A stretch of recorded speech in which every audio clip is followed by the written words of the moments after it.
It's the 46th edition and the 100th anniversary of the very first edition of Tour de Hongrie, the most important race in this part of Central Europe. 21 teams in total, 6 at World Tour level. We've got 9 at Pro Team level, 6 continental squads, all assembling in the nation's capital of Budapest. It was the starting point, the launching pad back in 1925, and it will be again. As we look at the weather forecast, looks pretty good for the day. The weather's certainly improved in the last couple of days in Budapest, and temperature nudging 20 degrees centigrade for the riders as the day progresses. As seen in Budapest, important cycling destination for many, absolutely key destination over the millennia, indeed a seat of an empire at one stage. 5 tough stages in prospect for the riders this week, as we're in, for the most part, north-central Hungary. We're going to see some of the great sights and sounds, some of the important destination and landmark points in Budapest before making our way out into the countryside and heading towards the conclusion. Popular conclusion is particular bike race in Győr after 210 kilometers, the longest stage of the Tour of Hungary at 210 kilometers, just a smidgen over 1,000 meters of climbing. Not particularly challenging for the sprinters. This certainly is a big opportunity for the fast men to strut their stuff as they head towards the beautiful city of Győr on the shores of the Danube. Indeed, we'll be tracing and threading our way across the Danube as we head towards the northern part of Hungary today. The scene at the start as the riders prepare to make their departure, and all the pageantry of the event. Final ceremonies completed. Local dignitaries will hand over the limelight and the stage to the bike riders, including some of the biggest names in world sprinting in particular. Some great GC riders as well who'll be looking forward with interest to stage 3, the big general classification appointment summit finish for the riders on the 3rd day of asking. But as the riders begin the 4.5 kilometer rollout from Budapest, 121 riders in total, representing 21 squads. And the likes of Dylan Groenewegen among them. Sam Welsford, winner of this equivalent stage, stage 1, 12 months ago. Phil Bauhaus as well, one of 3 riders who've won the first stage of the Tour of Hungary in 3 of the last 4 years. So really ace pedigree of sprinting talent in prospect. 6 World Tour squads and a huge raft of pro team squads as well, all interested in seeing if they can unseat the big favourites today. And they're all starting from the very point at which this event began its odyssey, its history. 100 years ago this year, Karoli Jozebek went on to take the victory, having moved out of Gellert Square with a much smaller peloton, just a handful of riders on that occasion. Intrepid adventurers that they were. Parliament buildings sitting on the shores of the Danube, perilously close, you might say. One of the more recent pieces of architecture that's a much visit in this part of Hungary. Not much more than 100 years old itself.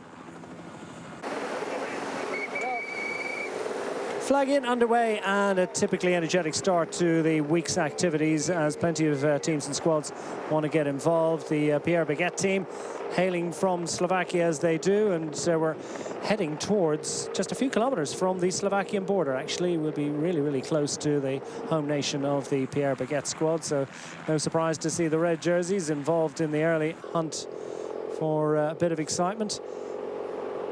And indeed, lots and lots of hard riding through the first 20 kilometers as team after team and wave after wave is repelled. Plenty of teams believing that they ought to have representation in that move up front. And the Team Flanders Baloise squad managing to put a rider clear of the field, but not quite breaking the elastic just yet.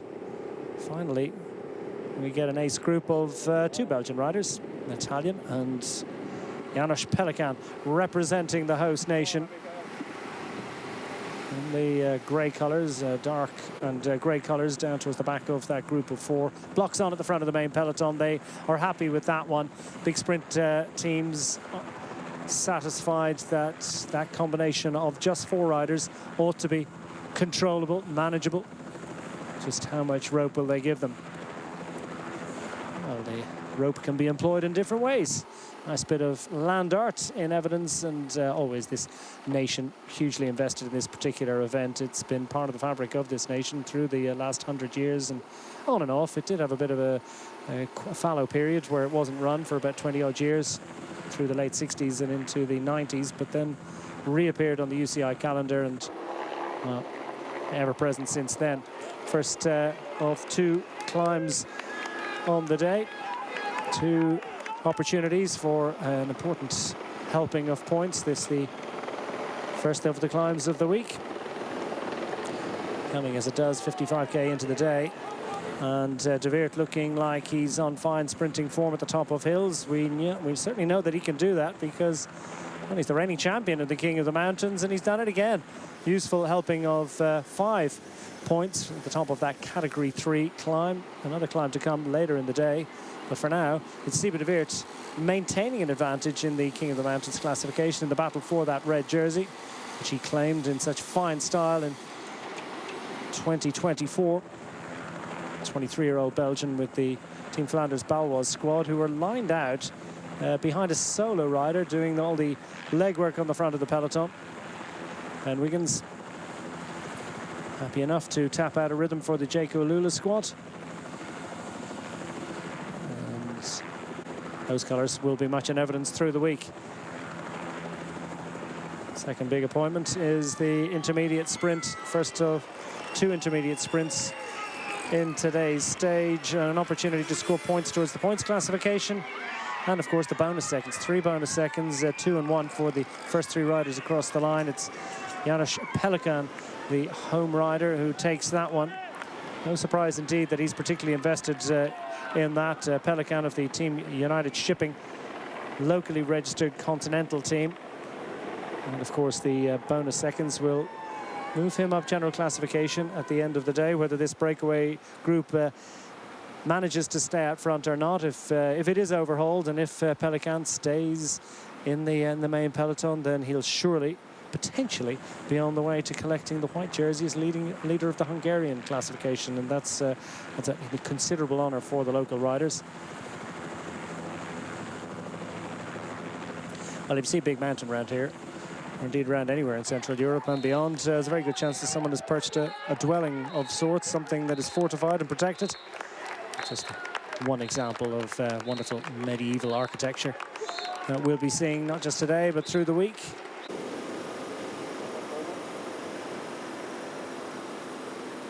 The main peloton in pursuit of your quartet of 4 riders out front. Siebe De Weert we've seen. This is perhaps the best known rider in there, although he doesn't have a particularly impressive palmarès in road racing. But Michael van Turenhout of Paul Sozen Sybil squad is, of course, former double European cyclocross champion and indeed the World Cup champion from the most recent season, finishing it off in fine style in January. And Michael van Turenhout just looking to top up the form ahead of the cyclocross season to begin towards the end of September. Usually comes to the start of the season in fine form, and road racing activities such as this, of course, has this serving to build a significant base fitness for the rider. Of course, his racing is at only about an hour long, hugely intense. He'll top up on his fitness a little bit later in the year, but for now he's happy enough to do the long steady miles out the road in the breakaway group. The rider in the red and black colours, second in line here, Michael van Turenhout. 31-year-old Belgian, the oldest rider in the group. Second oldest on the front of the moment, Janusz Pelikan, who's raced at pro team level in the past with the Androni Giocattoli squad up to 2021. Took a few years out. He's back racing. And the 30-year-old now with the Continental Team United Shipping squad not so interested in this second climb of the day. No surprise, Seba de Weert certainly is. And this time he's got Ambrosini, Matteo Ambrosini, the Italian rider, trying to challenge Seba de Weert. But at the top of these short climbs, de Weert is something of a specialist. And the Belgian rider takes another fine haul of 5 points and guarantees that he will be in the lead of that mountains classification for another day. So another red jersey to collect. Been collecting them for over a year now. And de Weert is heading towards the podium at the end of day one. Meanwhile, the main peloton with pursuit now coming from the Red Bull Bora Hansgrohe squad, and they've got Hayek, their Austrian national road race champion, to assist with the pacemaking on the front, keeping the 4 riders on a relatively short leash here, so they've got control. 26 kilometers remaining, just 45 seconds the advantage. Seems inevitable that they're coming back, but there is of course a second and final intermediate sprint coming up with 15 kilometers to go, and it's fair to say that Pelican is hugely invested in maintaining a position out front. He wants desperately to try and at least be in the front of the race when they make it to that intermediate sprint. Any further bonus seconds that he can gain will help him not just today but potentially further into the week in claiming that white jersey or extending his period in that white jersey. I'm not sure what hope he'll have of outclimbing the likes of Marcin Dina, of course, is amongst the best known Hungarian riders on the day 3 summit finish, but nonetheless wants to stay in white for as long as he possibly can, and he's grinding along at a very impressive 45 kilometers an hour plus. Tough to stay up with that in any bike, even a recumbent. On a flat road. Is it flat right now? Just rolling roads ever so slightly. There's no leisurely ride along the bike path. This is a committed racing effort now from your 4 out front, who must feel it's inevitable that they'll be towed back, but still 22 kilometers to go. They stay committed to it, and that means that Hayek and friends will stay committed to the chase, and this is proving useful. Just 2 teams really fundamentally doing much of the legwork in the second half of the stage, and indeed those 2 teams just committing 1 rider to the chase. So it's a useful amount of resource deployed for these teams, and indeed for the rest of the teams, absolutely ideal. They've kept as many of their riders available to try and organise a chase. The Team Flanders Balois squad certainly not going to contribute. They've got their man in up front in the breakaway. But as long as Seba de Weert is there, it means Jules Hester doesn't have to deploy any of his lead-out men or any other resource to the chase. And so Team Flanders Balois sitting pretty just behind the chasers and in front of the Lidl Trek squad. They've got Tim Thorn Teutenberg, fine track racer, German rider, one of a couple of very strong German sprinters in this field, with high hopes and genuine hopes of victory if it comes down to the anticipated finishing kick from a big group. Inside 20 to go. Van Turenhout's body language suggests that he's fully committed to this one as well, as if anything else might be true.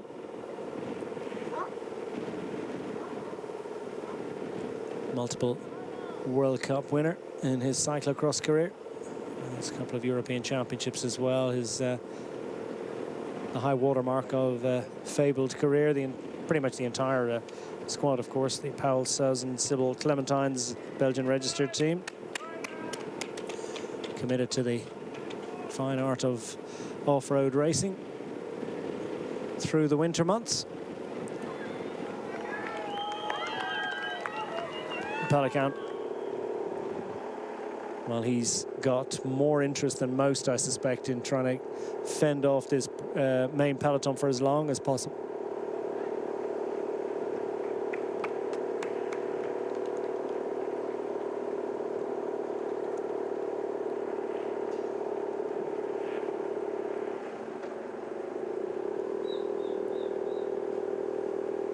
And the group behind crowding around, trying to get themselves now into pretty much into colour order.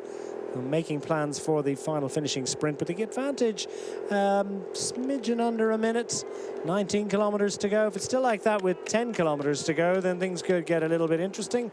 At the moment, it's manageable. So no sign of any panic or any further arrival of any other squads.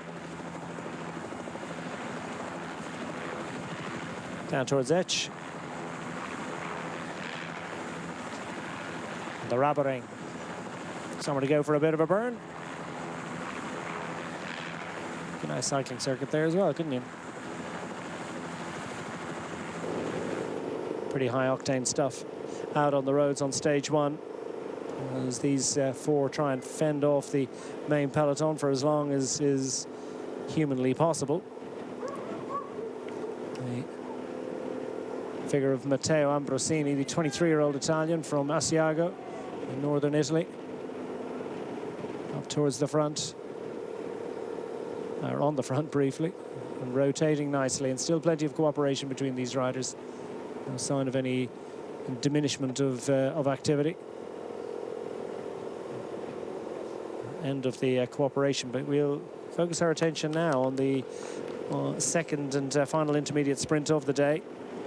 Pelican on the front, absolutely determined to try and not just hold off the main peloton, but take the bonus seconds. One wonders what Ambrosini is thinking about right now. Van Turenhead, of course, second across the line at the first sprint, ahead of Ambrosini and behind Janos Pelican. No Hungarian white jersey for them. No bonus seconds, an opportunity to be relatively high up general classification. Points towards the points classification as well.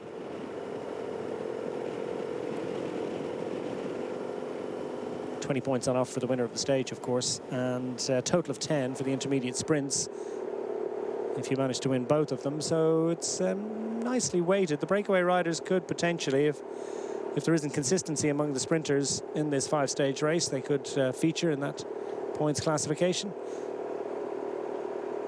Still, it's the usual suspects on the front. Red Bull Bora Hansgrohe and Team Jaco Alula. Red Bull Bora Hansgrohe, of course, with Sam Welsford, their ace and expected sprinter after his trio of victories in the first stage race of the year in Australia on home soil.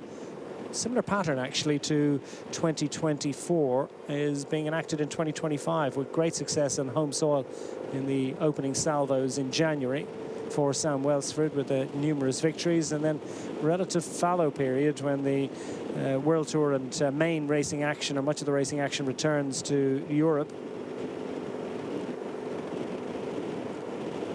Sam Welsford keen to see what he can achieve today with a crack Red Bull Bora Hansgrohe lineup.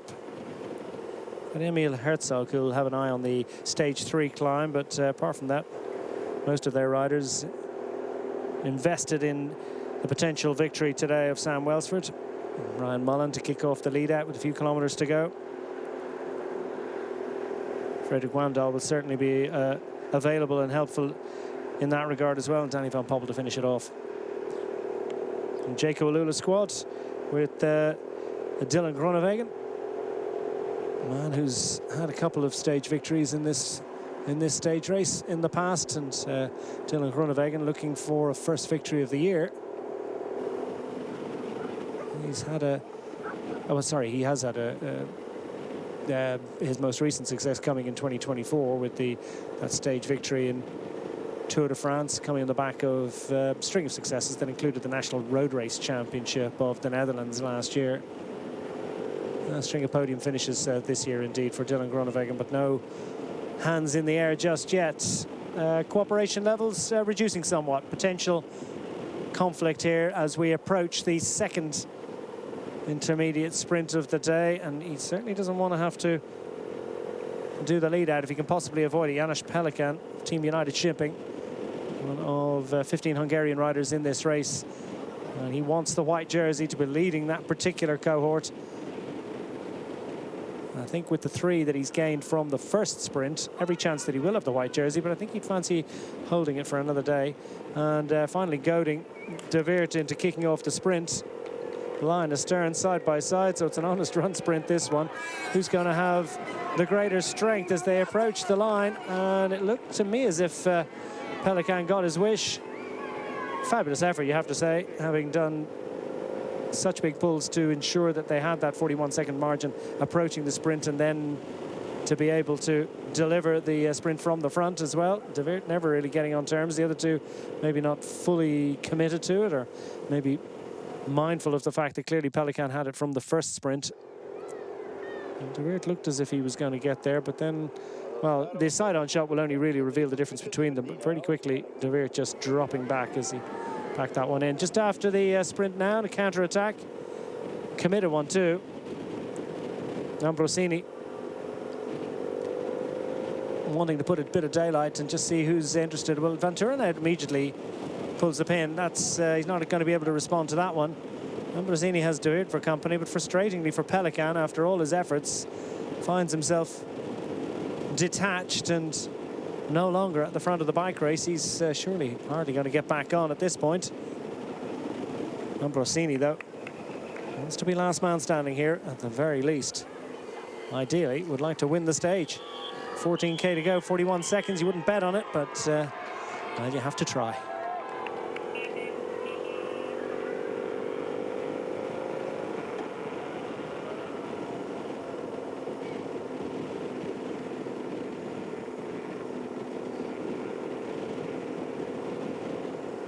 And De Weert, who had a bit of a chat at the car with when he got that second dollop of mountains points with 45k to go, and it did seem as if he was contemplating, yeah, it was about 40k to go, wasn't it, when he got that confirmed that he had maximum points in the King of the Mountains, and he had a long chat with the car as if to say, do I keep going with this one? Well, he's all in to try and see, can he stay in front all the way to the finish line from here. The main peloton starting to build up in intensity, and indeed the crowds as we get closer to the finish line.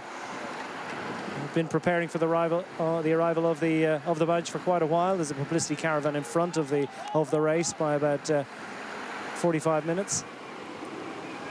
And that has been a clarion call to the fans at the side of the road. Call to action. Come on out and cheer on your heroes. Belgium and Italy still locked in cohort, in cooperation. Siebe De Weert on the front, the 23-year-old from Veteran.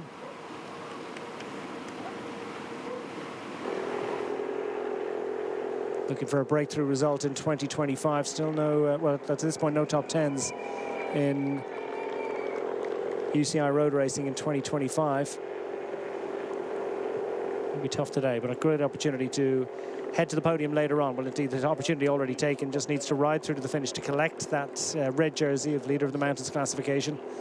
Now, can put that behind him, think about making it as difficult as possible for the main peloton to get on terms. What price a French victory today? Not too many big French stars in evidence among the sprinters. Plenty of Dutch, German talent. Some very strong Italians. Pretty good Australian as well for the Red Bull Bora Hansgrohe squad. Sam Welsford will be up for this one. Certainly the team believe.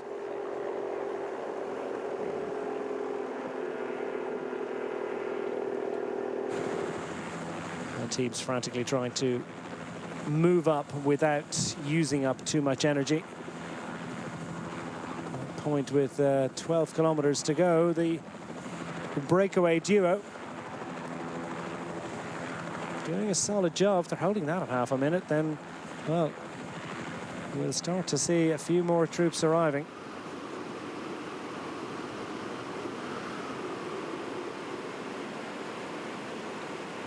Ambrosini. Strong year that includes 9th place finish on stage of Tour de la Bretagne in France.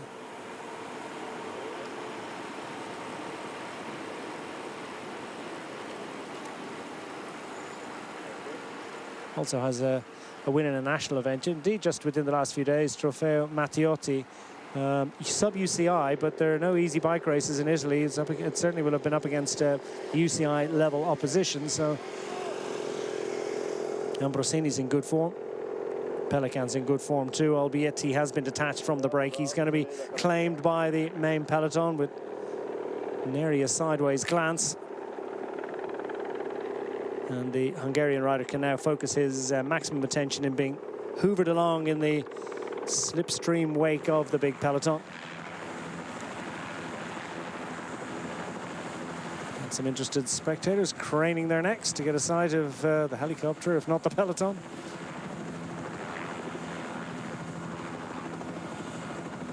$10K to go. Gap's controllable now, as if it was never anything but controllable. Well, various different ways to store your bike.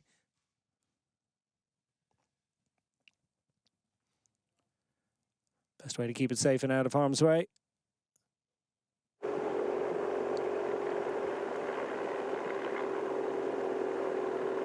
Ride it through to the finish line.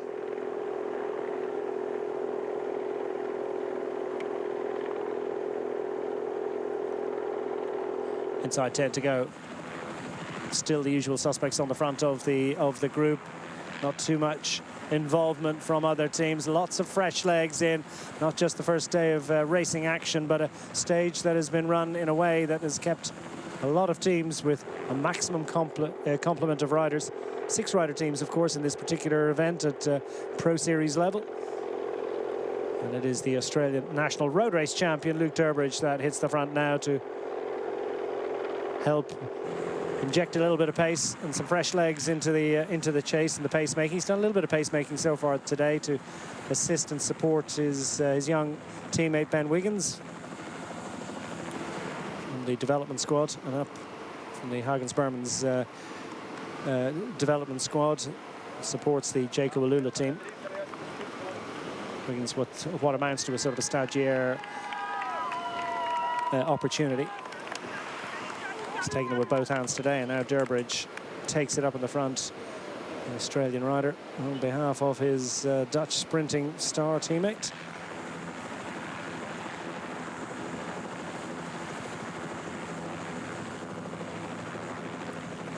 Main peloton heading towards Gjord today. All of the climbing's done at this point. All of the intermediate sprints are complete. And the riders setting the tempo on the front, waiting for that moment when they're swamped by the lead-out trains as they try to invest a little bit of effort in trying to set the tempo. And look at that, they're just a matter of a handful of seconds behind. Brave effort, you have to say, from Siba de Weert and from Matteo Ambrosini, who refused to accept for so long that they would be captured. But heading towards Gjord, one of the most important cities in northwest Hungary. It looks increasingly like we're going to have a big bunch kick today. Well, it all began at the Danube River in Budapest just over 200 kilometers ago. And now the riders head back towards the Danube on the shores of that venerable and much fabled river in Gjord, a town which had considerable mercantile activity in the heyday of steam traffic on the Danube in the 19th century.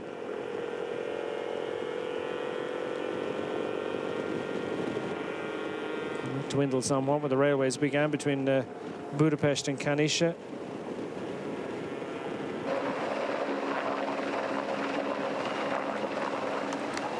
The town prospered as an industrial heartland until the destructive days of World War II, reimagining itself now as a tourist outlet, a tourist destination. Gjord is a city that has played host to this event on no less than 18 occasions in the past. Indeed, a finish line destination. It's been part of the race on 18 occasions, but finish line destination for a 9th time in its history, although a first occasion since 1998 when Vladimir Nanienko took the win. Who's it going to be today? Well, surely one of the riders in shot, or almost in shot right now. We're going to claim the glory. Team Flanders Balois just waiting for their moment to pick up the pace from the chasing riders. Lidl Trek squad well to the fore as well. Tim Thorn Teutenberg is their go-to rider, the young emerging German track racer of some renown and quite a famous family. Team Bahrain victorious Phil Bauhaus, I mentioned, former first stage winner of Tour of Hungary. XTS Astana squad of Matteo Manicelli in fine form, and also Gleb Sorica. Interested to see how Sorica, who was sent to the development team last year, not so much because he wasn't quite doing a great job, but more because they had an influx of riders they needed to find a place for. Sorica relishing an opportunity, no doubt, to support the main team, the STS Astana team, World Tour squad.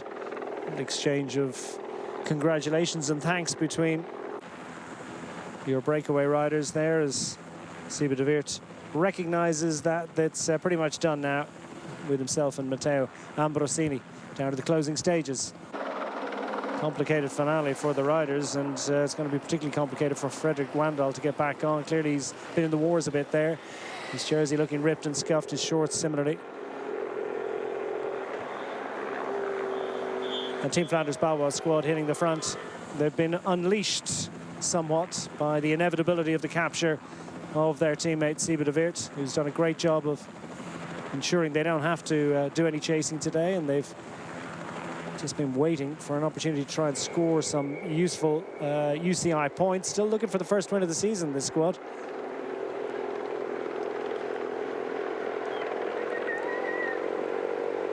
Not for the one of trying right now. Bahrain victorious as well, lining up just behind the two riders from Team Flanders Balois, and Bahrain victorious, of course, as well, with Phil Bauhaus among their number.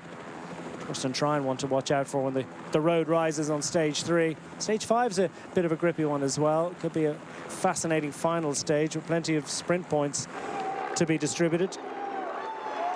And some challenging climbs that are going to examine the climbing potential of the sprinters.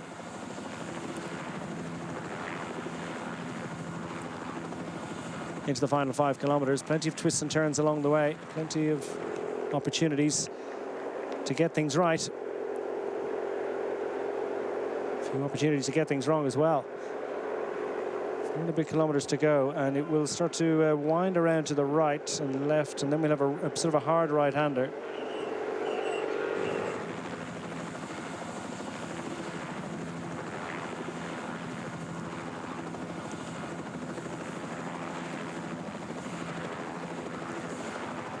Peloton stretched thin. So many of the 121 starters today are still part of this main peloton, but how many of them can realistically imagine that they'll be able to make a way up front and get involved in the finale? The UA Team ADQ squad, or UA Team Emirates XRG squad in fine fettle down towards the right-hand side. They've got Juan Sebastian Milano ready to sprint for glory today.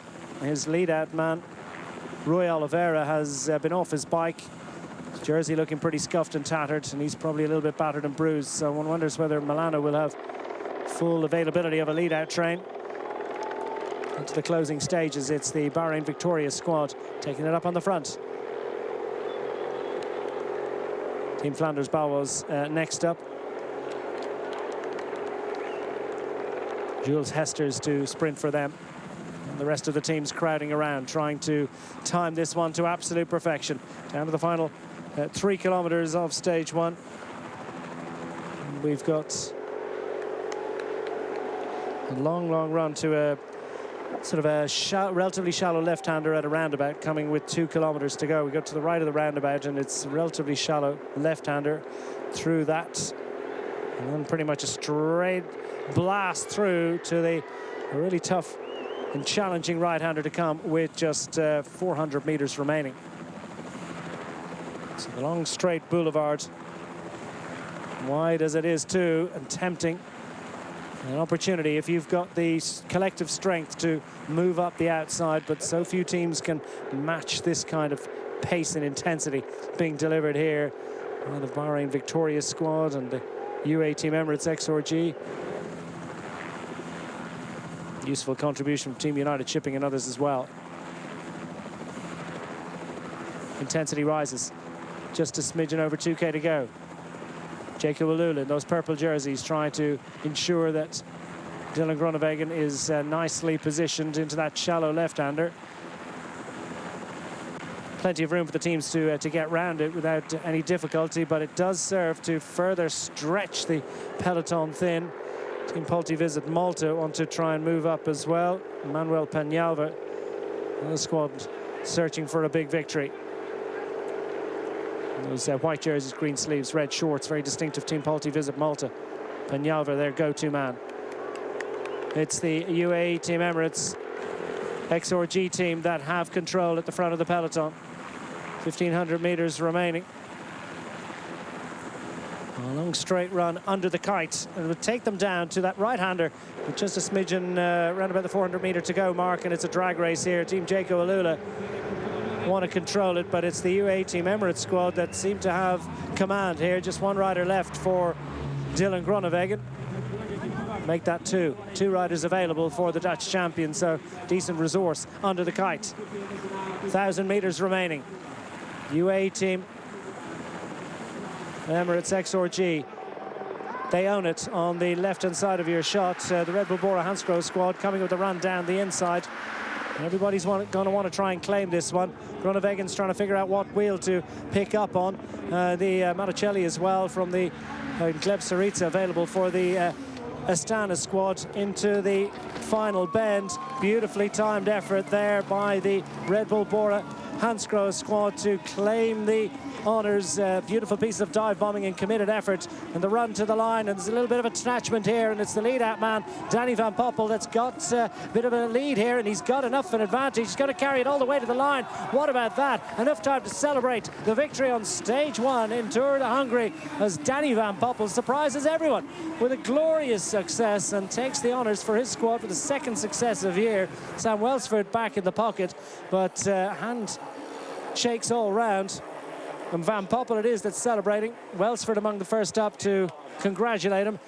Ryan Mullen as well played his part, and Danny Van Poppel, well, he's kind of famous for those last Kona dive bombs. Huge effort and huge commitment here as they jockey for position down towards that final bend. Dylan Groenewegen seemingly in great shape at this point. Tim Thorn Teutenberg as well, very handily placed. A lot of effort went into that final bend. Just a little bit of a separation there. No one available to knit it together. All coming too little too late. Tim Thorn Teutenberg times his run. Dylan Groenewegen coming with a run inside the final 50 meters. Too little too late from him. By that point, well, Danny Van Poppel already celebrating before he got to the line. Good bike throw for Teutenberg. Nonetheless, a good result for him on the day, but everyone left wondering, shaking their head, how did that happen? Well, Danny Van Poppel is one of the best lead-out men in the world. He's also a fine sprinter in his own right, former Vuelta España stage winner, and from a famous sprinting family. Exceptional commitment, exceptional physical ability as well to get himself in position into that final bend and have enough to carry it all the way to the line. Van Poppel gets the glory ahead of Teutenberg, Groenewegen, Brustenia, Matticelli, Stulic, Bauhaus back in 7th, Welsford in 8th, but it's Van Poppel gets the glory. Danny, congratulations. Your first victory since the 2023 Tour of Britain. Were you quite surprised to finish this off? Yeah, to be honest, yeah, was not the plan. But yeah, we would go for the sprint with Sam, and I knew I had to take the corners first, and I just I went as first in, so and then tailwind was super important, and then I had no idea at 50 meters before the finish. I look around, and then I was gone. I'm super happy. I'm super happy. Super happy as well he might be. It is glory and some nice glassware for Danny Van Poppel, his first victory in Tour de Hongrie and his first victory since September 2023 in the Tour of Britain. Not a prolific winner, but that was a stunning and beautifully executed success. It's the early lead on general classification as well, and the first yellow jersey of the week for Danny van Poppel. Bonus seconds, the difference between himself and Tim Thorne Teutenberg.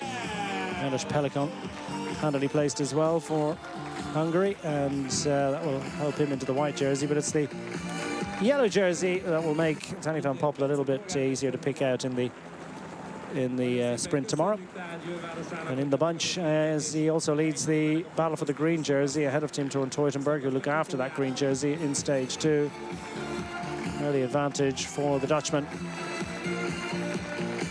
And Red Bull Borna Hansgrohe work the Oracle again, take the win on day 1 in Hungary. Of the points classification and winner of the green jerseys. Siebe de Weert did the honours out the road in the break as he leads the mountains classification. He's got the red jersey to wear tomorrow again, once more in Tour of Hungary. Siebe de Weert now breakaway specialist. 2 big efforts in the break in 2024. I don't know how many times he'll have to go up the road this week if he's to secure a second successive victory in the King of the Mountains. And Janos Pelikan gets the 4th classification jersey, and the important one for the 15 Hungarian riders involved in this race, as his bonus seconds in the breakaway today carry him to the honour and the glory of a podium visit and a white jersey to make him a little bit more distinctive in the peloton tomorrow. That's it, that's stage 1. We look forward to stage 2, which is going to be another one potentially for the sprinters. That's it from stage 1 of Tour of Hungary 2025.